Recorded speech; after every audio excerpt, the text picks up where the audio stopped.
जो तारीखें हैं कल इलेक्शन कमीशन ने डिक्लेयर कर दी, चुनावी बिगुल बच चुका है। क्या लगता है, लंबा समय आपने गुजरात में गुजार दिया है चीफ मिनिस्टर बनके, अब किन मुद्दों पे चुनाव होने जा रहा है? जो लोग गुजरात को जानते हैं उनको भली भांति पता है कि गुजरात सरकार चलती है सिर्फ डेवलपमेंट के एजेंडा को लेकर के। गुजरात का जन सामान्य भी जुड़ गया है डेवलपमेंट के एजेंडा के साथ।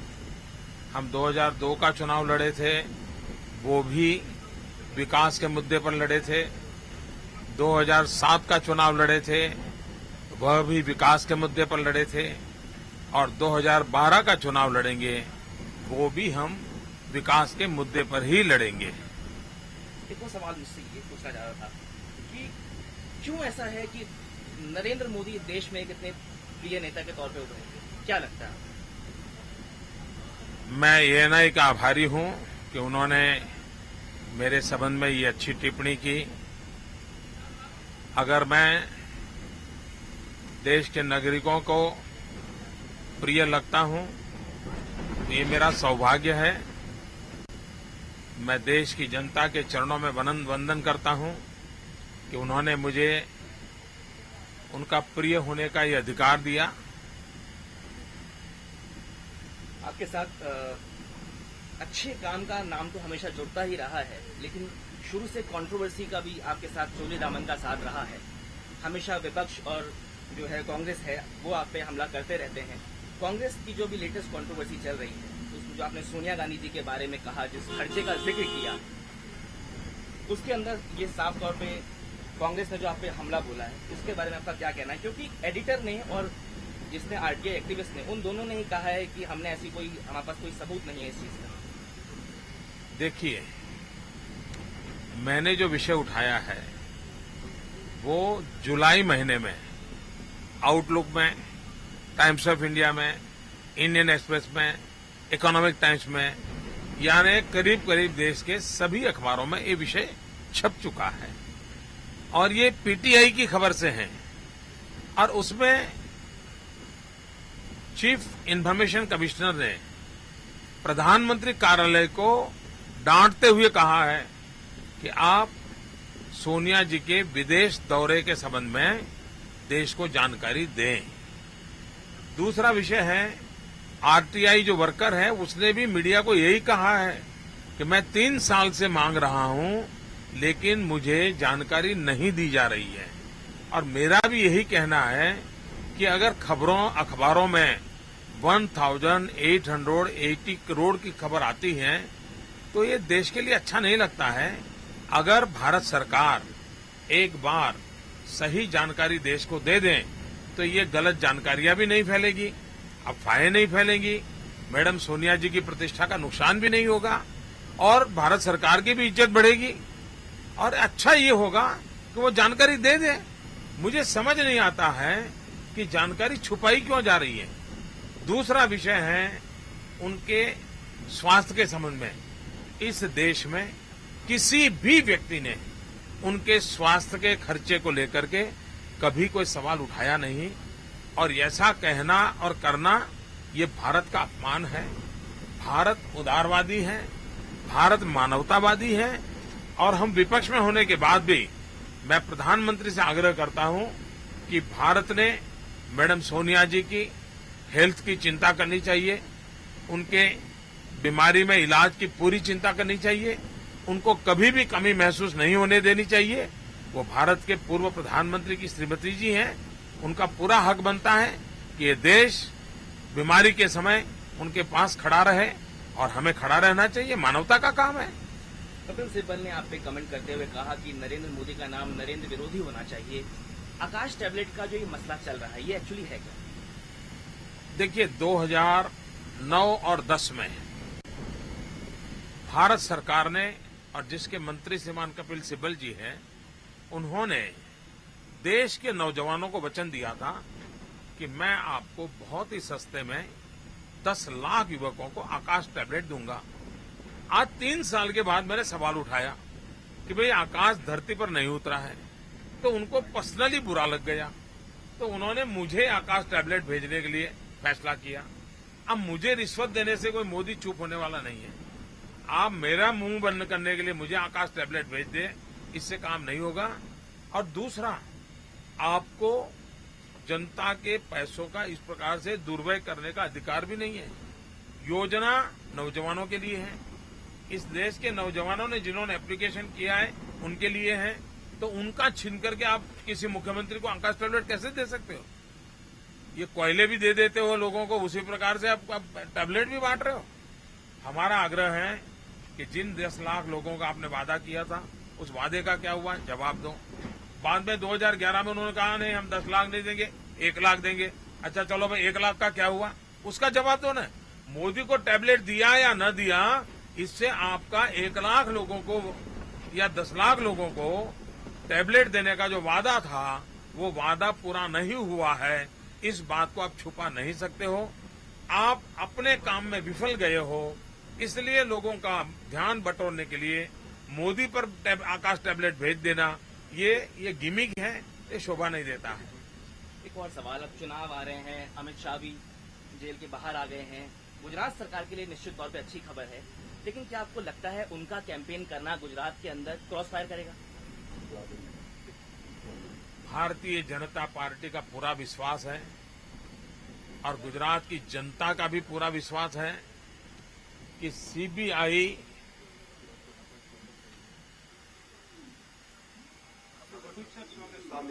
स्वागत आगे बुला लो। નરેન્દ્રભાઈ મોદી સાહેબના આપ સૌને નજીક આવી જાઓ, વિનંતી છે બધાને વિનંતી છે आप इसका कवर करो મુખ્યમંત્રીશ્રીની સામે આવી જાઓ, બધાને વિનંતી છે, બધા નજીક આવી જશો ભાઈઓ, બધા દૂર ઉભા છો, બધાને વિનંતી છે, पुलिस को पाछा बांधे। પોલીસના મિત્રોને વિનંતી, લોકલાડીલા નરેન્દ્રભાઈ મોદી સાહેબ આપ સૌની વચ્ચે સ્વામી વિવેકાનંદ યુવા વિકાસ યાત્રા લઈને આપણે જયકાર કરીએ, ભારત માતા કે, ભારત માતા કે। માનનીય નરેન્દ્રભાઈ મોદી સાહેબ गोठी ભારત માતા કી। પંચમહાલ જિલ્લામાં પ્રવેશતા જ આવા ધોમ ધકતા તાપમાં આ ભાદરવો મહિનો એટલે ચામડી ચીરી નાખે એવી ગરમી હોય, અને છતાંય ગોઠીમના લોકોનો આટલો બધો પ્રેમ। ભાઈઓ, આ ધરતીને હું સલામ કરું છું, નમન કરું છું, આપનો પણ હૃદયથી આભાર માનું છું। આટલી મોટી સંખ્યામાં એક નાનકડા ગામના લોકો સ્વાગત સન્માન કરવા આવે। ભાઈઓ, જનતા પાર્ટી માટે ભરોસો કેટલો છે, આ ભરોસો દેખાય છે। ભરોસો એ બદલ હું આપનો આભારી છું। ભાઈઓ બહેનો, આ સ્વામી વિવેકાનંદ 150મી જયંતિ નીચે અંતર્ગત અમારી યાત્રા નીકળી છે। સ્વામી ભારતીય જનતા પાર્ટીની સરકારે 11 વર્ષ દરિદ્ર નારાયણની સેવા, 11 વર્ષ સુધી આ મારા આદિવાસી ભાઈઓની સેવા કરવાનો મને મોકો મળ્યો છે। પ્રશ્નો હતા અમારા બક્ષી પંચના લોકોને, કેટલા ગંભીર પ્રશ્નો હતા। અમારા આદિવાસી બાળકો ભણવા જાય એના સ્કોલરશીપના પ્રશ્નો હતા। આદિવાસી દીકરીઓ ભણવા જાય એમના હોસ્ટેલના પ્રશ્નો હતા। આજે ગુજરાતની અંદર બાળકોના, આદિવાસી યુવકોના વિકાસનો એક પણ પ્રશ્ન પડતર નથી પડ્યો, એક પણ પ્રશ્ન પડતર નથી પડ્યો, કારણ મારે એમના જીવનનો વિકાસ કરવો છે, એની ચિંતા કરવી છે, એ કામમાં હું સફળ થયો છું। ભાઈ, લોકસભાની ત્યારે આ સોનિયાબેને અને ડોક્ટર મનમોહન સિંઘે અને કોંગ્રેસે આ દેશને વચન આપ્યું હતું કે જો દિલ્હીમાં એમની સરકાર બનશે તો 100 દિવસમાં મોંઘવારી દૂર કરશે। ભાઈ, મોંઘવારી દૂર થઈ? ખોંખારીને બે હાથ ઊંચા કરીને બોલો, મોંઘવારી દૂર થઈ? મોંઘવારી દૂર થઈ? તમે મને કહો, આ છેતરપિંડી કહેવાય કે ના કહેવાય? તમને એમ કે હું મોંઘવારી દૂર કરીશ, મને તમે વોટ આપો, અને પછી મોંઘવારી ના દૂર કરો અને તમારા વોટ મફતમાં લઈ જાય, આ છેતરપિંડી કહેવાય કે ના કહેવાય? આ છેતરપિંડી કરનારા પર ભરોસો કરાય? કોઈ બી કરાય? ભાઈઓ બહેનો, આ ચૂંટણી છે, આ છેતરપિંડી કરનારાઓને સજા કરવા માટે આપ સ્વાગત કરવા આવ્યા, સન્માન કરવા આવ્યા, એ બદલ આપનો ખૂબ ખૂબ આભાર માનું છું। ભારત માતા की।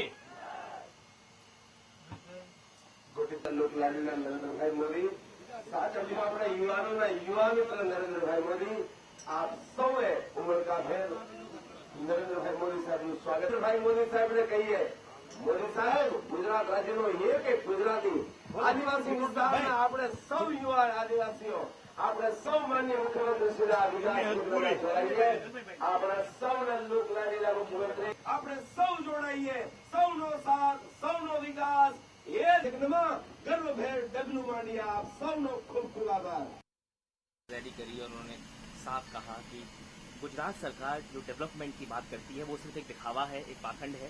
असल में डेवलपमेंट तो सेंटर ने किया है। मैडम सोनिया गांधी जिसकी चेयरपर्सन है, वो राजीव गांधी फाउंडेशन ने भी गुजरात की सरकार के विकास के कामों को लेकर के अवार्ड दिया था, और जिसके कारण पूरे देश में हलचल हो गई थी। ये क्या हो गया कि राजीव गांधी फाउंडेशन ने मोदी को विकास के लिए इतना बड़ा अवार्ड दे दिया। आज हिंदुस्तान में विकास के मुद्दे पर जितने भी अवार्ड हैं, उसमें से अधिकतम अवार्ड भारत सरकार से भी अगर कोई प्राप्त करता है तो गुजरात प्राप्त करता है। तो राजनीतिक कारणों से कोई बयान दे दें, इससे गुजरात का चेहरा धूमिल नहीं होगा। गुजरात की विकास की यात्रा को कोई नकार नहीं सकता। कल की रैली में एक फैक्टर और नजर आया। कांग्रेस के दिग्विजय सिंह हो, कपिल सिब्बल हो या सलमान खुर्शीद हो, वो आप पे लगातार कमेंट्स करते रहते हैं, लेकिन खुद Congress president, UPA president Sonia Gandhi ने आप पे कमेंट नहीं किया। क्या लगता है इसके पीछे क्या वजह है? ये तो जो भाषण करने वाले हैं उनको पूछना चाहिए। लेकिन कई बार ऐसा हमने सुना है कि लोग कहते हैं कांग्रेस में कि मोदी जी के खिलाफ हम जितना बोलेंगे वो उतनी उनको पॉपुलैरिटी देगा, तो अच्छा है कि उनके बारे में बात न की जाए। अब ये सारी चर्चा तो कांग्रेस के मित्रों के साथ करनी चाहिए। एक और सवाल मेरा, कुछ समय पहले माल न्यूट्रिशन की एक बात चल रही थी गुजरात में, कुपोषण को लेके, उसमें आपका एक बयान आया था। क्या अब उसमें कुछ कमी आई है? क्या उसमें कुछ अब विकास होने जा रहा है? देखिए, हमारे पूरे देश में माल न्यूट्रिशन की स्थिति के कोई सही सर्वे नहीं हुआ है। 20 साल पुराने आंकड़े चल रहे हैं। आवश्यकता है कि एक देश में, भारत के प्रधानमंत्री ने भी कुपोषण के प्रति चिंता व्यक्त की और ये भी कहा कि देश के लिए बड़ी शर्म की बात है, लेकिन आगे कुछ किया नहीं। अच्छा होता तो पूरा देशव्यापी एक नए सिरे से सर्वे हो और रियलिटी क्या है उसके आधार पर कोई योजना बने और पूरा देश सामूहिक रूप से इसकी चिंता करे। लोग आपको एक्सपर्ट प्लानर के नाम से भी जानते हैं, कहते हैं कि आप बहुत अच्छी प्लानिंग करते हैं। चुनाव करीब है, अगले 2 महीनों में चुनाव होने वाला है। क्या वोट डिवीजन है? आपने कई सभाएं की हैं, सद्भावना रैलियां निकाली हैं, अभी भी आप एक तरीके से रैली ही निकाल रहे हैं। अब क्या लगता है, क्या जो वोट डिवीजन है, किस इलाके में किस तरीके से वोट पड़ने जा रहा है? देखिए, हम ये मेहनत कोई वोट के साथ जुड़ा हुआ हमारा काम नहीं है। हम मानते हैं सार्वजनिक जीवन में लोकतंत्र का एक महत्वपूर्ण पहलू है लोक शिक्षा, और लोक शिक्षा निरंतर होनी चाहिए। मैं तो हमारे कांग्रेस के मित्रों को भी कहूंगा कि सिर्फ अखबार के भरोसे न रहें, वे भी लोगों में जाएं, पब्लिक में जाएं, लोक शिक्षा का काम करें। लोक शिक्षा करनी चाहिए। लोग नरेंद्र मोदी के लिए ये भी कहते हैं कि 2014 में मोदी पीएम बन सकते हैं। क्या आपको लगता है आप दावेदारी कर रहे हैं इस चीज की? इस सवाल का जवाब मैं बहुत बार दे चुका हूं। गुजरात की जनता ने मुझे जो काम दिया है उसको भली भांति करना यही मेरा दायित्व है। मैं गुजरात की जनता को समर्पित हूं और मैं दिव्य भव्य गुजरात के सपने देखता हूं। उन सपनों को साकार करने के लिए दिन रात जितना ईश्वर ने मुझे बुद्धि, शक्ति, समय दिया है, पूरी तरह इस काम में लगाता हूं और बहुत ही फोकस एक्टिविटी करता हूं, और तभी तो आज गुजरात आगे बढ़ रहा है। मनमोहन सिंह को हमेशा मजबूत पीएम के तौर पे देखा गया है, लेकिन अब जो एफडीआई का डिसीजन उन्होंने लिया, जो डीजल प्राइस हाइक हुआ, उन्होंने कहा कि मैं कड़क प्रधानमंत्री हूं, मैं देश के हित में फैसले ले रहा हूं। आपकी नजर में अब मनमोहन सिंह एक कैसे प्रधानमंत्री? अगर वो सचमुच में दमखम वाले होते तो भारत के संविधान के अंदर जो सूचित किया है, उनका काम था देश के सभी राज्यों के मुख्यमंत्रियों को बुलाना और सभी मुख्यमंत्रियों को बुलाकर सभी राज्यों से सलाह मशवरा करना।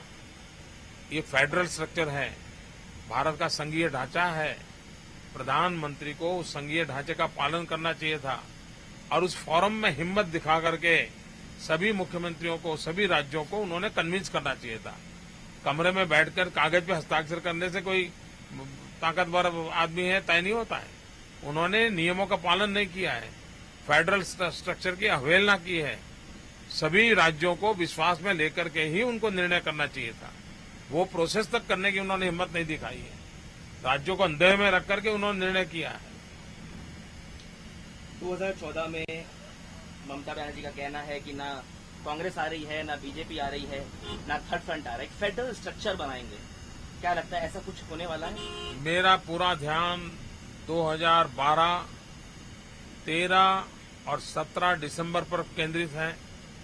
मेरी पूरी शक्ति, पूरा समय, पूरा फोकस 2012, 12 दिसंबर, 13 तारीख और 17 तारीख, जबकि गुजरात में मतदान है, लोकतंत्र का ये उत्तम दिवस है, मैं उसी की पूजा अर्चना में लगा हुआ हूं।